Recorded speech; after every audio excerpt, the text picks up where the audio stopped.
इस वीडियो में आपको रूबरू कराऊंगा मुंगेली जिला के लोरमी नगर पंचायत के वार्ड नंबर 12 में स्थित मुक्तिधाम में, जहां मुक्तिधाम स्वच्छता टीम अपने श्रमदान से स्वच्छता का कार्य करती है। और पहले आपको वो तस्वीरें दिखाता हूं आज से 5 साल पूर्व की, जो यहाँ की स्थिति बयां करती हैं।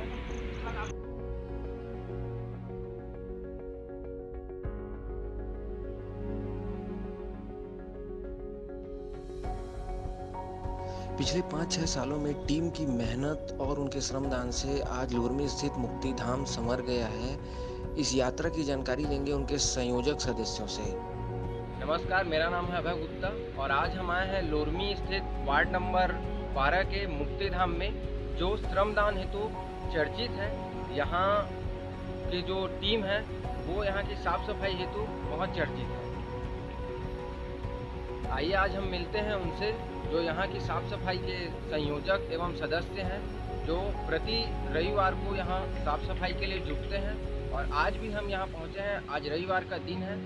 आइए उनसे मिलकर इस बारे में जानकारी लेते हैं। आइए मिलते हैं मुक्तिधाम सेवा समिति के संयोजक सदस्य श्री शरद दर्शना जी से। उनसे हम जानेंगे कि इस मुक्तिधाम स्थिति के बारे में। तो शरद जी, बताएंगे आप कि जब आज इस मुक्तिधाम में आए और यहाँ की स्थिति को देखें, तो आपको यहाँ कैसे विचार आया कि यहाँ की साफ सफाई की जाए?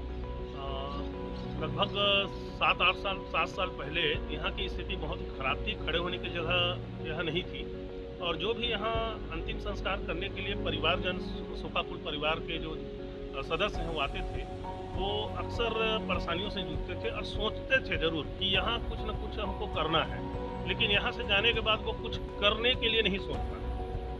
हम लोग भी ऐसे ही कई बार आए और सोचे, फिर अचानक मन में ये ख्याल आया, केवल सोचने से कोई चीज़ नहीं होता, करने से होता है। और हमने 3 लोगों के साथ मिलकर यहाँ साफ सफाई का बीड़ा उठाया और धीरे धीरे ये कारवा कर।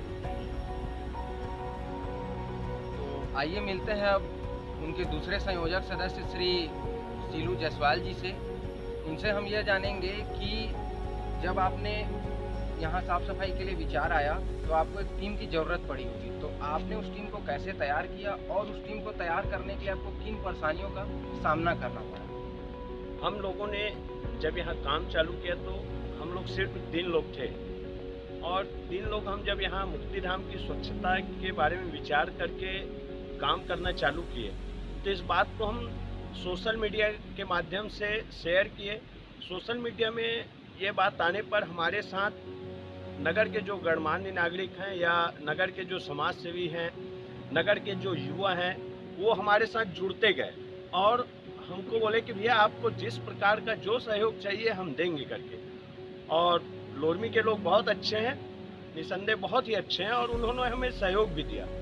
दिक्कत भी आई हमको, कुछ लोग अच्छे काम से संतुष्ट नहीं होते, ऐसे लोग भी थे।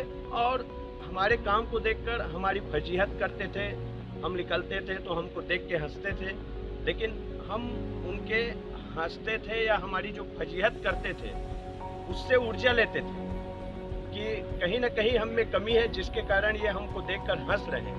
और उन्हीं के बदौलत हम लोग, उनके ऊर्जा जो हमसे उनके बदौलत हमको मिला, उसके बदौलत पूरी टीम बन गई। और आप तो देख ही रहे हैं बाकी काम यहाँ कैसे चल रहा है, किसी को बोलने की ज़रूरत नहीं पड़ती। आज नगर में स्थिति ये है कि मुक्तिधाम में इस चीज़ की आवश्यकता है करके जब सिर्फ खबर पहुंचती है, तो एक काम को करने के लिए 5 से 10 लोग तैयार हो जाते हैं। जी, अब हम ये जानेंगे कि आपने जब यहाँ पर टीम को खड़ा कर लिया, आपने यहाँ साफ सफाई के लिए विचार किया, और जब आप टीम के साथ यहाँ पे पहुँचे, तो आपको यहाँ वित्तीय सहयोग की ज़रूरत पड़ी होगी, क्योंकि यहाँ पर कचरा बहुत अधिक था जो कई सालों से यहाँ पे पड़ा हुआ था। तो क्या वह वित्तीय सहयोग आपने अपनी टीम से ही तैयार किया या यहाँ के नगर पंचायत से आपको सहयोग मिला? कृपया बताएं। जब शुरुआती दिन में हमने यहाँ सेवा का कार्य शुरू किया तो बहुत सारी परेशानियों से हमको जूझना पड़ा। सबसे पहली परेशानी तो खरपतवार की थी। खरपतवार बहुत ज़्यादा मात्रा में थी, तो खरपतवार को साफ करने में हमको लगभग 2 से 4 महीना लग गया था। और सभी लोग 4 महीने तक खरपतवार को ही साफ किया और यहीं उसको डिस्पोज भी किए।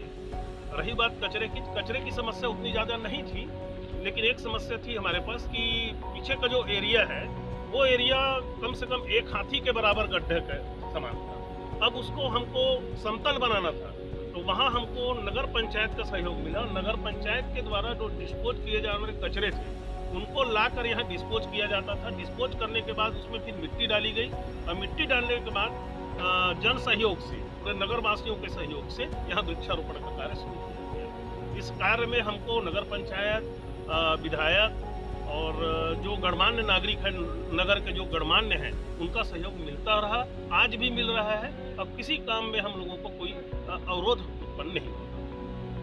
आइए अगली जानकारी इनसे ये लेते हैं कि मुक्तिधाम स्वच्छता टीम आज सोशल वर्क का भी काम करती है। इन्होंने कोरोना काल में भी अपनी भूमिका निभाई है और साथ ही ये कुछ अन्य कार्यक्रम भी करते आ रहे हैं। तो आइए उनकी जानकारी लेते हैं शीलू जी से। हमारी टीम के द्वारा लोरमी में स्थित मुक्तिधाम टीम की तो स्वच्छता हर रविवार को किया ही जा रहा है। इसके अलावा हमारी टीम सोशल वर्क में भी आगे है।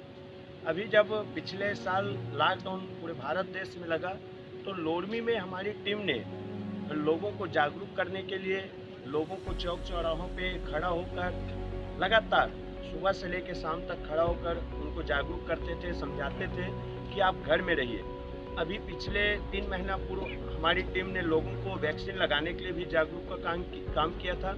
इसके अलावा जो भी हमारे परंपरागत त्यौहार हैं, हरेली है, गणेश उत्सव है, दुर्गा पूजा है, इसमें भी विभिन्न प्रकार के आयोजन हम लोग ऑनलाइन ऑफलाइन करते हैं। और कोरोना काल में भी हमने बच्चों के लिए एक आयोजन किया था कि घर बैठे आप पेंटिंग बनाइए, रंगोली बनाइए, इसका भी आयोजन किया ताकि घर में बच्चे रहें और उनको भी घर पे बोरियत न लगे और घर से बाहर निकलने की माँ बाप को जिद भी न करें। इसके अलावा हम पिछले 3 साल से शिक्षक सम्मान समारोह का भी आयोजन कर रहे हैं। पिछले कोरोना काल के कारण हम नगर में एक आनंद मेला का आयोजन नहीं कर पाए, लेकिन उससे पूर्व हमने लगातार 3 साल आनंद मेला का भी आयोजन किया, जिसमें नगर में सभी लोगों ने पूरी प्रशंसा की उस कार्यक्रम का। और यदि ईश्वर चाहा तो आने वाले जनवरी में युवा दिवस के रूप में हम फिर से आनंद मेला का आयोजन करेंगे।